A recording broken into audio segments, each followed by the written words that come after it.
Hey guys, welcome to our new video. आज हम इस वीडियो में यूज मेमो हुक को यूज करना सीखेंगे। सबसे पहले तो आपको पता होना चाहिए कि यूज मेमो हुक करता क्या है और यूज मेमो हुक हमारे लिए किस प्रॉब्लम को सोल्व करता है और यूज मेमो हुक का हमें फायदा क्या है। यूज मेमो हुक हमारे रिएक्ट के कंपोनेंट्स में मेमोइजेशन को अप्लाई करता है। अब मेमोइजेशन क्या है? मेमोइजेशन एक टेक्निक है और इस टेक्निक की हेल्प से हम अपने कंपोनेंट की परफॉर्मेंस को फास्ट करते हैं, जिससे हमारी वेबसाइट की परफॉर्मेंस भी ऑटोमेटिकली फास्ट हो जाती है। इसका सबसे बड़ा फायदा भी यही है कि हमारी वेबसाइट की परफॉर्मेंस को ऑटोमेटिकली फास्ट कर देता है। लेकिन किस इशू को सोल्व करते हुए ये परफॉर्मेंस को ऑटोमेटिकली फास्ट करता है? ये हमारे कंपोनेंट के अननेसेसरी जो फंक्शंस कॉल होते हैं उनको टेम्परेरी स्टॉप कर देता है। अननेसेसरी जो एलिमेंट्स कॉल होते हैं उनको टेम्परेरी स्टॉप कर देता है, जिससे हमारे कंपोनेंट की परफॉर्मेंस फास्ट होती है और वेबसाइट की परफॉर्मेंस भी ऑटोमेटिकली फास्ट हो जाती है। ठीक है।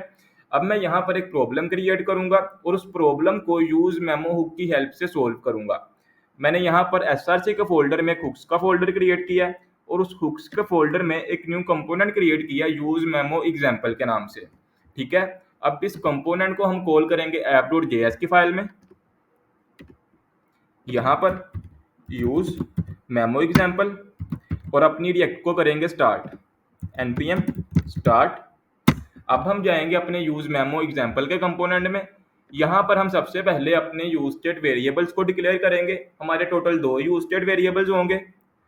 पहला यूज स्टेट वेरिएबल हमारा होगा काउंट का, काउंट, और इसकी बाय डिफॉल्ट वैल्यू होगी 0। दूसरा यूज स्टेट वेरिएबल हमारा होगा आइटम्स का, आइटम्स, और इसकी बाय डिफॉल्ट वैल्यू होगी 100। यूज स्टेट को इंपोर्ट भी कर लें। अब इसके नीचे हम क्रिएट करेंगे कस्टमाइज फंक्शन, जिस फंक्शन में हम अपनी इस काउंट की वैल्यू को 2 से मल्टीप्लाई करवा के रिटर्न कर देंगे।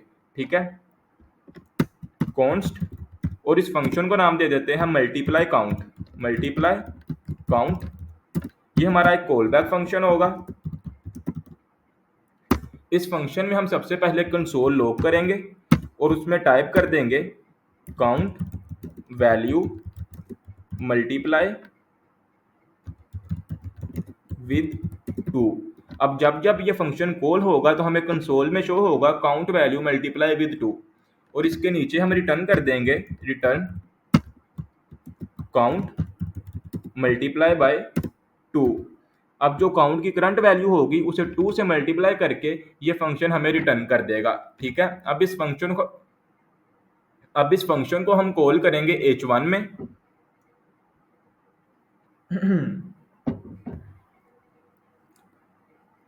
अब इस फंक्शन को हम कॉल करेंगे h1 में। यहाँ पर h1 का टैग ले लेंगे h1, और इसमें पहले टाइप करेंगे मल्टीप्लाई वैल्यू, मल्टीप्लाई वैल्यू, और यहाँ पे लेंगे करली और इसमें पास कर देंगे अपना फंक्शन मल्टीप्लाई काउंट का फंक्शन। ठीक है।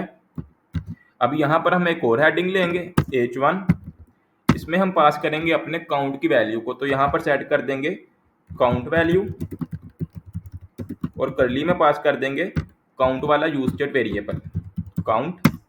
अब इसके नीचे हम लेंगे एक बटन और इस बटन की हेल्प से हम अपनी इस काउंट की वैल्यू को इंक्रीज करेंगे। तो इसलिए इस बटन को नाम दे देंगे increase count value, increase count value, और इसके ऊपर लगाएंगे ऑन क्लिक का फंक्शन, ऑन क्लिक। इसमें हम पास करेंगे कॉल बैक फंक्शन और इस कॉल बैक में हम करेंगे सेट काउंट। यहाँ पर हम पहले काउंट की करंट वैल्यू लेंगे काउंट और इसमें कर देंगे +1। ठीक है। इसी तरह हम यहाँ पर एक और हेडिंग लेंगे आइटम वैल्यू की h1 आइटम्स वैल्यू। यहाँ पर भी करली में पास कर देंगे आइटम वाला यूज स्टेट वेरिएबल आइटम्स। अब इसके नीचे हम लेंगे एक बटन। इस बटन की हेल्प से हम अपने आइटम की वैल्यू को डिक्रीज करेंगे। तो इसलिए इस बटन को नाम दे देंगे डिक्रीज आइटम वैल्यू। इसके ऊपर भी ऑन क्लिक का फंक्शन लगाएंगे ऑन क्लिक। ये हमसे लेता है call back function, call back function set करेंगे और इसमें सेट करेंगे सेट आइटम्स। इसमें सेट कर देंगे आइटम्स, आइटम्स की करंट वैल्यू में से माइनस कर देंगे 1 को। जब जब यूजर डिक्रीज आइटम वैल्यू पे क्लिक करेगा तो आइटम की वैल्यू में से -1 होता चला जाएगा। ठीक है। ब्राउजर पे जाएंगे अब पहले हम इंस्पेक्ट को ओपन करते हैं, इंस्पेक्ट कंसोल वाले टैब में जाएंगे। अब यहाँ पर है हमारे पास इंक्रीज काउंट वैल्यू का बटन। जैसे ही मैं इंक्रीज काउंट वैल्यू पे क्लिक करूंगा तो काउंट वैल्यू की वैल्यू हो जाएगी 1, और जो हमारा मल्टीप्लाई काउंट वाला फंक्शन था उसमें जो काउंट था उसकी वैल्यू भी हो जाएगी 1, तो वो उसे 2 से मल्टीप्लाई करके हमें रिटर्न कर देगा 2। तो इस मल्टीप्लाई वैल्यू की वैल्यू भी हो जाएगी 2 और हमें कंसोल में शो होगा काउंट वैल्यू मल्टीप्लाई विद 2। मैंने किया इंक्रीज काउंट वैल्यू, तो मल्टीप्लाई वैल्यू की वैल्यू हो गई 2, काउंट वैल्यू की वैल्यू हो गई 1, और कंसोल में हमें शो हुआ काउंट वैल्यू मल्टीप्लाई विद 2। अगर मैं दोबारा क्लिक करता हूँ तो फिर भी मुझे कंसोल में शो होगा काउंट वैल्यू मल्टीप्लाई विद 2, लेकिन इस बार इसके स्टार्ट पे आ गया 2, यानी ये फंक्शन 2 टाइम कॉल हुआ है। अगर मैं दोबारा क्लिक करता हूँ इंक्रीज काउंट वैल्यू पे तो यहाँ पर भी हमें बता रहा है कि फंक्शन अब 5 टाइम कॉल हो चुका है। अगर मैं दोबारा क्लिक करता हूँ तो 6 टाइम। इसका मतलब है कि जब जब मैं इंक्रीज काउंट वैल्यू पे क्लिक करूंगा तो हमारा ये मल्टीप्लाई काउंट वाला फंक्शन भी तब तब कॉल होगा। ठीक है, प्रॉपर वर्क हो रहा है। अब हम इसे करते हैं यहाँ से रिमूव कंसोल में से काउंट वैल्यू मल्टीप्लाई विद 2 को। अब हम क्लिक करेंगे डिक्रीज आइटम वैल्यू पे। डिक्रीज आइटम वैल्यू पे क्लिक किया है तो मेरी आइटम वैल्यू डिक्रीज तो हो रही है, लेकिन अब कंसोल में देखें हमारा काउंट वैल्यू मल्टीप्लाई विद 2 भी शो हो रहा है। इसका मतलब है कि जब मैं डिक्रीज आइटम वैल्यू पे क्लिक करता हूं तो मल्टीप्लाई काउंट वाला फंक्शन भी कॉल होता है। मैं दोबारा क्लिक करता हूं, आपने ध्यान से देखना है कंसोल में। अब आप देख सकते हैं कि हमारा काउंट वैल्यू मल्टीप्लाई विद 2 अभी भी शो हो रहा है। इसका मतलब है कि हमारा multiply count function unnecessary call हो रहा है, क्योंकि हमारे मल्टीप्लाई काउंट वाले फंक्शन का इस डिक्रीज आइटम वैल्यू से तो कोई लिंक ही नहीं है। इसका तो लिंक है काउंट से, इंक्रीज काउंट वैल्यू से। तो डिक्रीज आइटम वैल्यू पे क्लिक करते हुए हमारा मल्टीप्लाई काउंट वाला फंक्शन अननेसेसरी कॉल हो रहा है, बिला वजह कॉल हो रहा है। इसकी हमें ज़रूरत ही नहीं है। तो हमें इसे यूज मेमो की हेल्प से डिक्रीज आइटम वैल्यू के क्लिक पे कर देंगे स्टॉप, यानी इसे टेम्परेरी स्टॉप करेंगे यूज मेमो की हेल्प से। VS कोड में जाएंगे, यहाँ पर हम टर्मिनल को पहले कर दें क्लोज। इस कॉल बैक फंक्शन को यहाँ से करेंगे कट, कंट्रोल एक्स, और यहाँ पे कॉल करेंगे यूज मेमो। यूज मेमो हमसे लेता है 2 आर्गुमेंट्स। पहले आर्गुमेंट में लेता है कॉल बैक फंक्शन, हम अपने कॉल बैक फंक्शन को यहाँ पर पेस्ट कर देंगे, और दूसरे आर्गुमेंट में लेता है एक ब्लैंक डिपेंडेंसी, सॉरी ब्लैंक नहीं, एक डिपेंडेंसी लेगा, और उस डिपेंडेंसी में हम पास कर देंगे काउंट। अब डिपेंडेंसी में काउंट को पास करने का क्या मतलब है?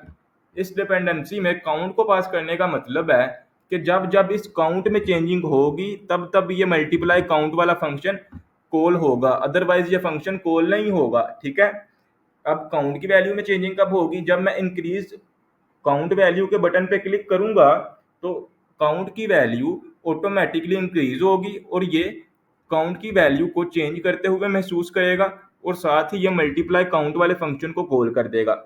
लेकिन जब मैं डिक्रीज आइटम वैल्यू पे क्लिक करूंगा तो हमारे काउंट की वैल्यू में कोई चेंजिंग नहीं आएगी, और हमारा मल्टीप्लाई काउंट का फंक्शन अननेसेसरी कॉल नहीं होगा। मैं आपको दिखा भी देता हूँ, ब्राउजर पे जाएंगे। सॉरी, यहाँ से हमें इस एंगल ब्रैकेट को अब रिमूव करना पड़ेगा। रिमूव, पेज को एक दफ़ा रिफ्रेश किया। अब मैं करूँगा इंक्रीज काउंट वैल्यू, तो प्रॉपर वर्क हो रहा है। आप कंसोल में देख सकते हैं कि हमें काउंट वैल्यू विद मल्टीप्लाई 2 भी शो हो रहा है। इसको दोबारा करेंगे रिमूव कंसोल में से। अब मैं क्लिक करूँगा डिक्रीज आइटम वैल्यू पे। अब मेरी वैल्यू तो डिक्रीज होगी, लेकिन आप कंसोल में देखेंगे कि हमें count value multiply with 2 show नहीं होगा, क्योंकि हमारा मल्टीप्लाई काउंट वाला फंक्शन कॉल नहीं हो रहा होगा। डिक्रीज आइटम वैल्यू, ठीक है, वैल्यू तो डिक्रीज हो रही है लेकिन हमारा मल्टीप्लाई काउंट का फंक्शन कॉल नहीं हो रहा, क्योंकि वो अननेसेसरी था इसके क्लिक पर। उम्मीद है आपको समझ लग गई होगी कि हम यूज मेमो हुक को क्यों यूज करते हैं और इसका हमें बेनिफिट क्या है, और हम अननेसेसरी फंक्शंस और एलिमेंट को किस तरह स्टॉप कर सकते हैं। जिसे भी हमने स्टॉप करना है अननेसेसरी को, उसको हमने रैप कर देना है यूज मेमो हुक में। ठीक है, उम्मीद है आपको समझ लग गई होगी कि हम यूज मेमो को क्यों यूज करते हैं और इसका हमें फायदा क्या है।